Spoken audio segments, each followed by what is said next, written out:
Man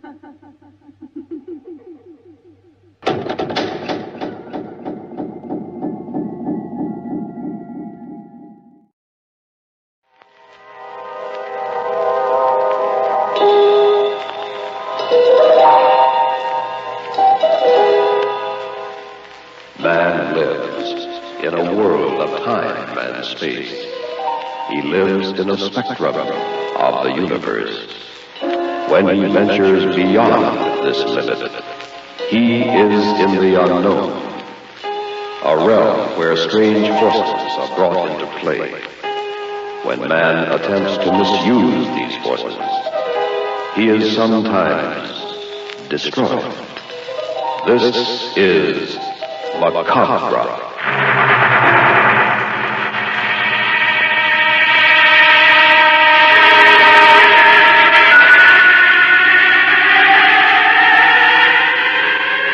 The Far East Network presents in special performance Macabre.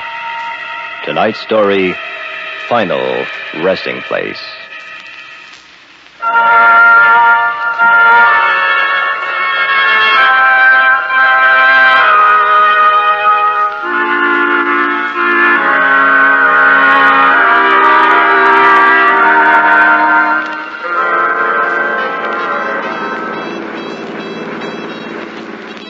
Roger, this doesn't look like the road. Honey, I think we're lost. It has to be right, Sue. Justice of the Peace back at Carterville said the lake was on the main highway. We haven't made any turns. But, darling, it's getting dark. This road doesn't look well-traveled. I really think we made a wrong turn somewhere. Mrs. Kent, your husband solemnly promises to deliver his bride of a few hours safely and surely to Honeymoon Lodge on Mirror Lake. Now, let's hear no more about it. Come on, move closer. Head on my shoulder. That's it. Roger, you better watch the road. Why? We haven't passed another car for an hour. Relax, Sue. It's a fine way to start a married life of bliss. Look, there's a sign. Can you make it out? Yeah. Randolph, 5 miles. Are we supposed to go this way? Sure. What'd I tell you? It's only 50 miles farther.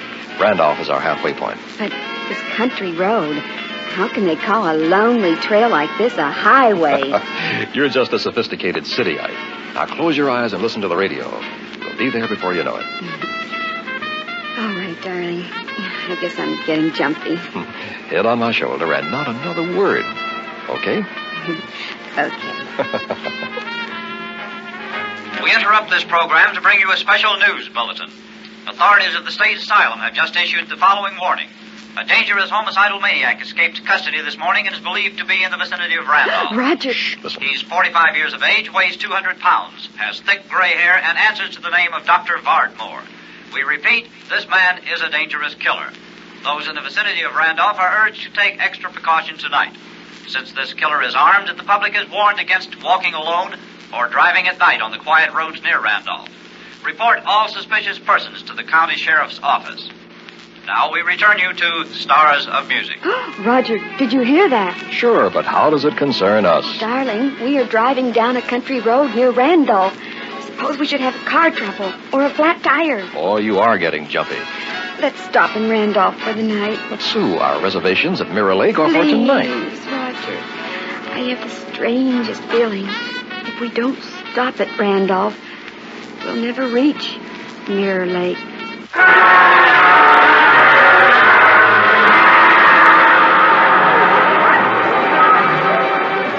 Great idea, Sue. What, darling? Stopping here for the night? Now we can see the carnival. It's all right while these people are here, I guess. But we'd better go back to the hotel before they leave. Are you still afraid? Well, kinda. Aren't you? Come on. I'll show you a good time. You'll forget all about it. Okay. What's that man doing over there? And now, ladies and gentlemen, if you would kindly step closer. I don't know. Let's I find will out. demonstrate for you one of the great marvels of all time. As you see at my feet is a hole, an excavation 6 feet in depth, a grave, if you will. And beside me here is a casket. Now, friends, what do you think we are going to do? Now, friends, ladies and gentlemen, have no fear. Tonight, I, Professor Vincent, will select someone, one of you from the audience, to be hypnotized and placed in this casket.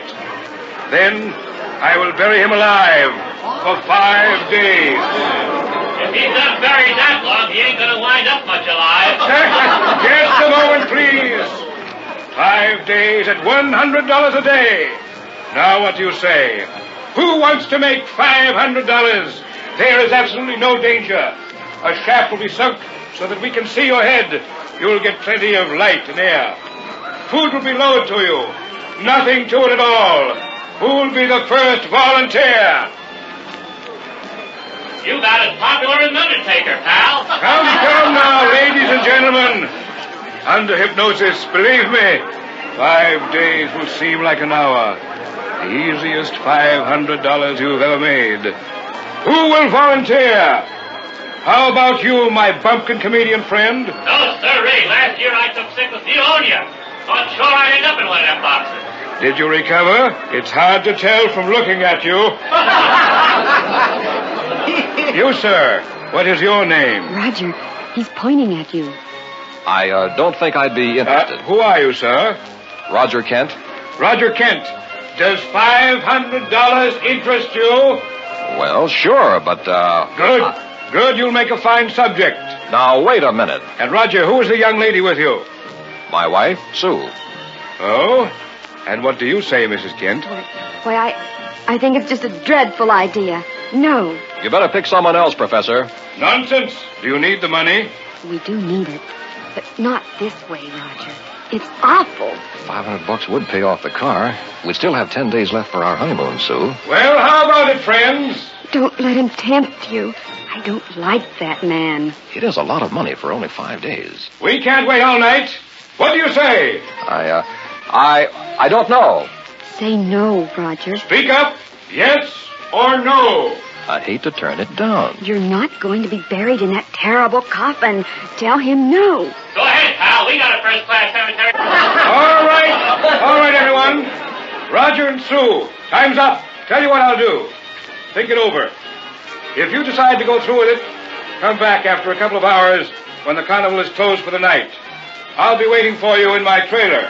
Oh, Roger, he wants you. I'm afraid of that man. Don't forget, I'll wait up for you until you decide one way or the other. Roger Kent, we'll hold the grave open for you.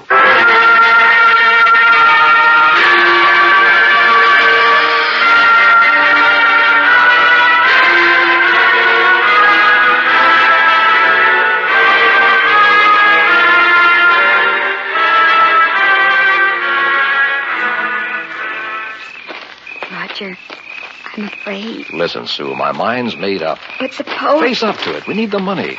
That's the easiest $500 I ever heard of. Darling, I know that. Then what's the matter? Well, in the first place, we shouldn't be out here in the dark with that madman loose.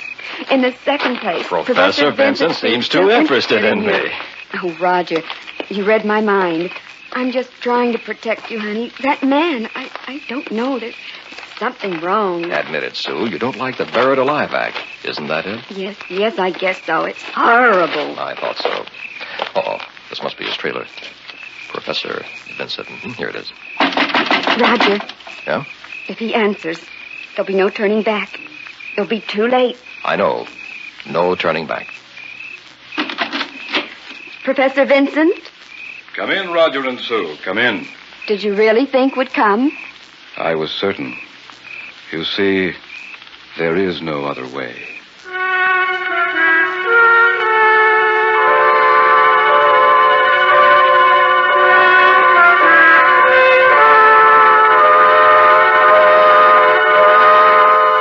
When I count 3, Roger, you will be asleep. Sound asleep on your feet. Then, Roger, you will be placed in the coffin and lowered into the grave for your 5-day rest. Now look deeply into my eyes. Deeply. Inhale and look deeply into my eyes. You're going to sleep, Roger. To sleep. You can no longer move your arms. They hang helpless at your side. Sleep, Roger. Close your eyes and sleep. 1, 2. Your eyes are closed. And now you are powerless to open them. You are free. Asleep. Ladies and gentlemen, we are ready to place Roger Kent in the casket. Whom among you in the audience will help me? I will, Professor. All right, my friend, step right up here now. Here, help me raise the lid of this coffin. Now, give me his feet and we'll put him in. Careful, he's a big man. There, he's in. God, heavy as a rock. Just like a dead man. Yes, now, close the lid. Close it. Now we're ready to lower into the grave. You see, the casket is supported over the open hole by 2 chains. If you'll flip that switch the same time I flip this one, Mr. Kent will be gently deposited in his grave. This one? Yes. There it goes. Glory be. Just like a real funeral. Reminds me of the time we buried my grandpappy. Ladies and gentlemen, in just a few moments, the coffin will lie at the bottom of the grave. We will then place an air shaft down to Mr. Kent's head so that he will be able to breathe. And all of you will be able to see him at 25 cents apiece. I don't know. I just don't know. Thank you, friend. You've done your work now. Will you kindly leave? Thank you. You are witnessing the marvel of the age. A human being being buried alive. The casket has stopped. Will another volunteer from the audience help me position the air shaft? How about me? Fine. Step up here, friend, if you please. You picked the right one this time, Governor. So? I used to work in a funeral parlor. Handled the stiff. Yes, now, just pick up that end of the metal shaft, please. Easy does it now. Down over the round opening on the casket lid. Careful now. There. Thank you very much, my friend. Neat, very neat. Okay, Governor. What next? The shovel. The hole must be covered up. Oh, sure. And that is it, ladies and gentlemen. You have just seen demonstrated the marvel of the age. A man buried alive. Now, for the next 5 days, Roger Kent will lie there in a deep slumber, the end of which time we'll dig him up and pay him $500. In the meantime, my friends, you may step up here and view him down the shaft for the small sum of 25 cents, 1/4, the 1/4 part of a dollar. Ladies and gentlemen, who will be first among you? No, sir. What's that you say? Dishonest, I say. What's the matter with you? Charging money to see him buried alive. What? I ought to know. I helped you lift him in. Leave the carnival, sir. Leave here immediately. That man ain't buried alive. He's dead.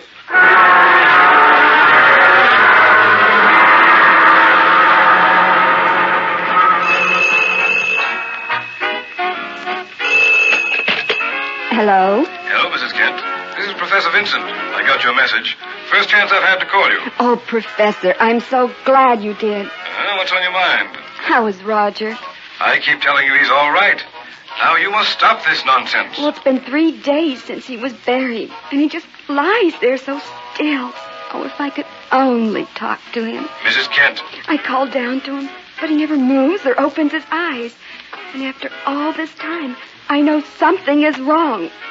Roger wouldn't let me worry like this. He'd at least look up and smile, if he could. How many times must I repeat he is hypnotized? We interrupt this program for a special news bulletin. Oh, just a moment, Professor. The radio... Sheriff's office has just confirmed the whereabouts of the homicidal maniac who escaped from the state asylum 3 days ago. This dangerous killer who calls himself Dr. Vardmore is now known to be in the immediate vicinity of Randolph. Everyone is cautioned against walking alone on the streets after dark. If you plan to attend the carnival, kindly do so with friends, and leave the carnival in the company of others. Report all suspicious persons. We return you now to your regular program. Did you hear that on the radio? Yes, I did. Oh, Professor, I'm terribly afraid. I don't want Roger alone down there with this madman, Lou. Please, Professor, dig Roger up tonight. Mrs. Kent, we made a bargain, a business proposition. Kindly stay in your hotel room and rest. This is the 3rd day. The day after tomorrow, it will be all over for Roger and for you.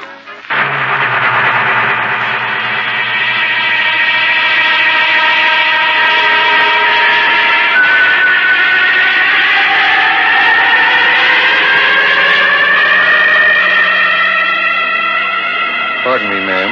Are you Mrs. Kent? Why, yes. Who are you? I'm the one who helped put your husband in the casket. Well, why are you talking to me? I don't know. Just to warn you, I guess. I think your husband's dead. Oh, you horrible, horrible little man. Get away from me. I'll call the police. That's you, Mrs. Kent. Oh, Professor Vincent, I'm so glad to see you. That terrible little man. Yes, I heard what he said. Now get hold of yourself and listen to me carefully. This is the 5th night. I want you to go to the hotel and wait until the carnival is over. Tonight is the last showing at Randolph. At 11:30, you take a taxi out here to the lot. I'll meet you. Roger will be ready along with the $500. All right, Professor. Anything you say. Oh, thank God this is about to end. Yes, my dear. It's all about to end.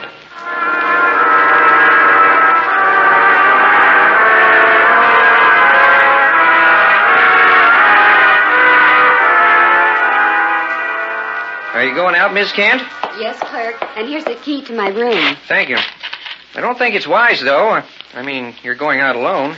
It's after 11 and mighty dark tonight. The police haven't caught the killer yet? No. Funny thing, too. Looks like he'll have to leave a fresh trail. You know, kill somebody so they'll have more to go on.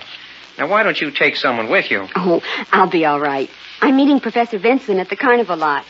This is the night they released my husband. I see. Do you know the professor? Oh, yes, I do. Well, he's the one who hypnotized Mr. Kent. No. Professor Vincent didn't. What? Professor got sick 5 days ago. Got sick? Well, then who was Professor Vincent at the carnival? I don't know. Somebody who took his place, I guess.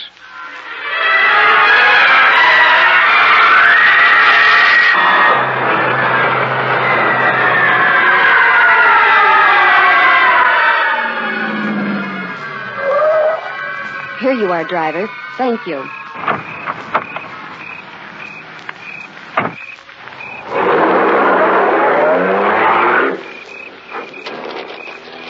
Professor Vincent! It's so dark. Where are you? That's strange. I'm sure the carnival was on this vacant lot, but now there's nothing. Just a few old papers blowing in the wind. Why did I let that cab leave? No light in sight. Those trees around the lot. What if the killer were hiding there? Oh, the place Roger was buried. It was in this direction. This way. Maybe I can find it. The ground will be soft before they dug him up and filled the hole. Must be right around here. Oh, where is it? Oh, what's this? A mount! No. Oh, they can't do that. They went away and left you buried. Oh, Roger. I'll get you out, honey. Oh, my darling, I'll help you. I'll dig.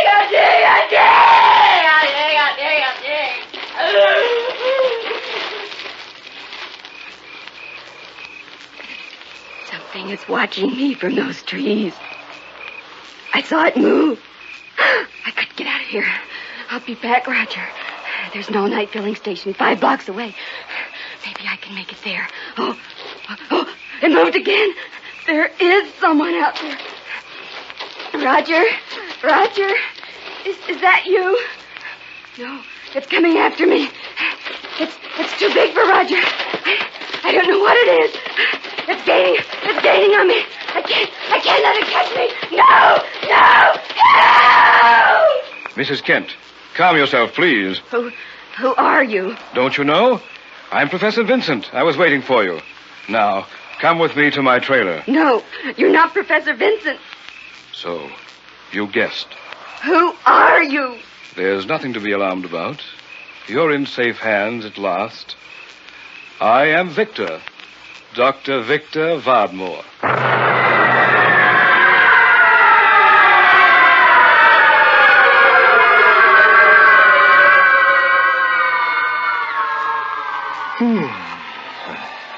Nothing to sleep, I guess. Legs feel cramped. Mind's foggy. Can't remember what happened.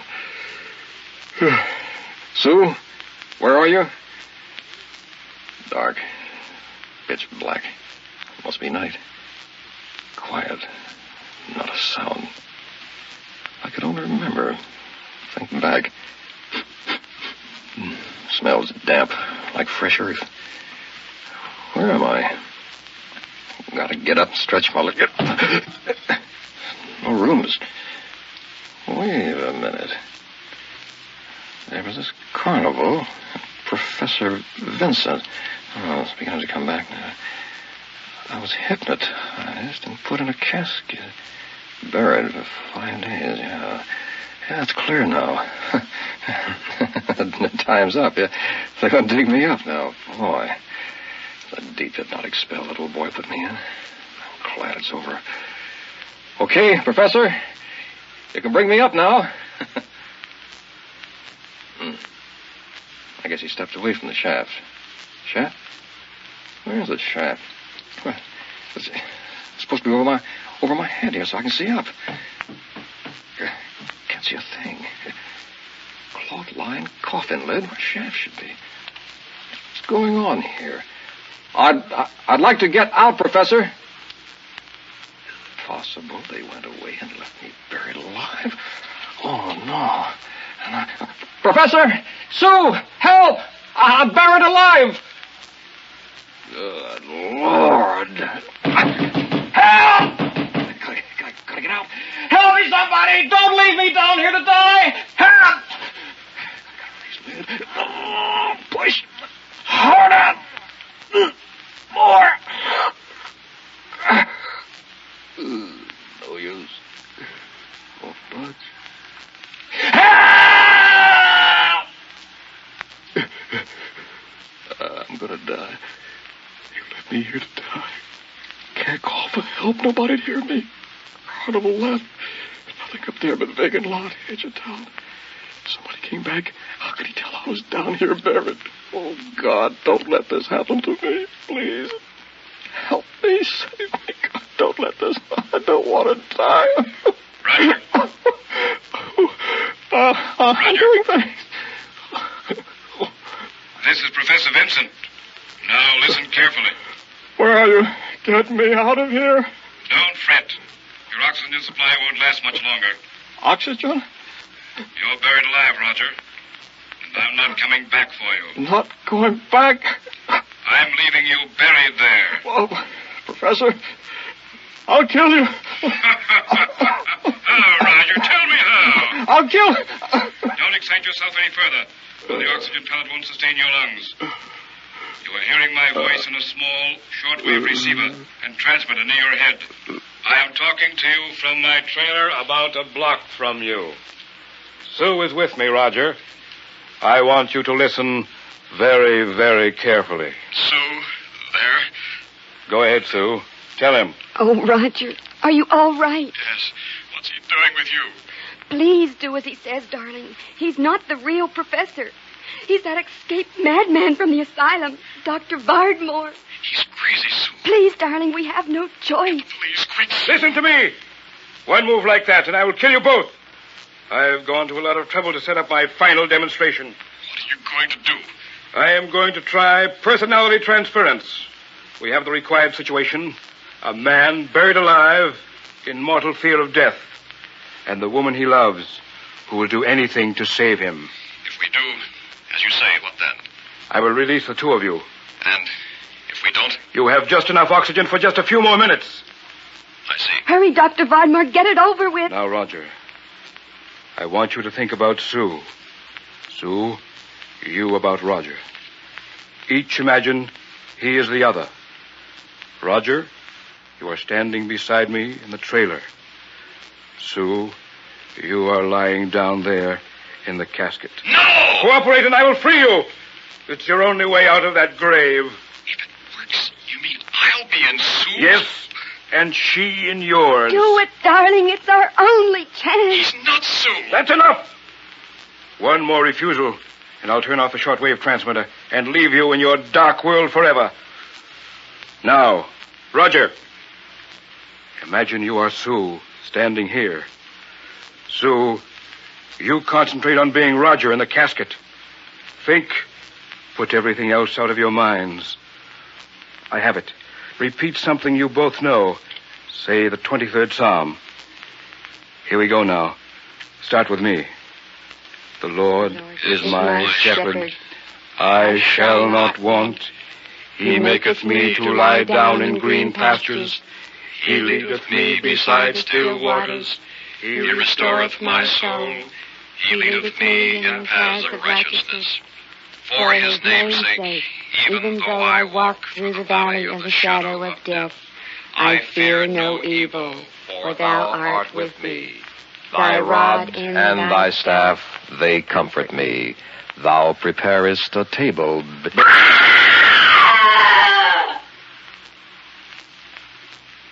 Roger! Sue! Help me! Don't leave me down here! The oxygen, it's going! Save me! Quickly! Dig me up! I'm tired! No,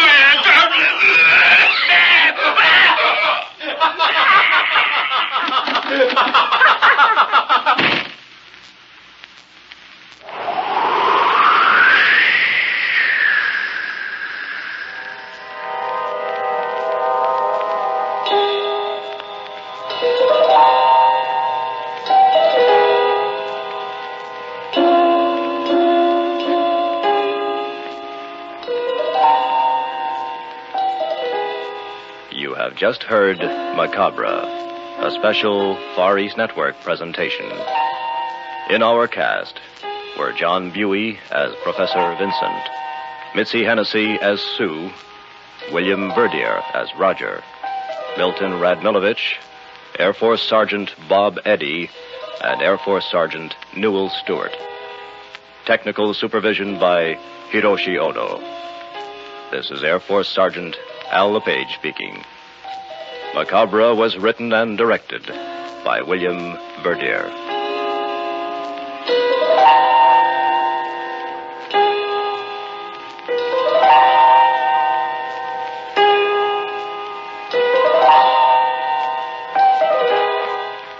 Macabre comes to you each week at this time through the worldwide facilities of the United States Armed Forces Radio and Television Service.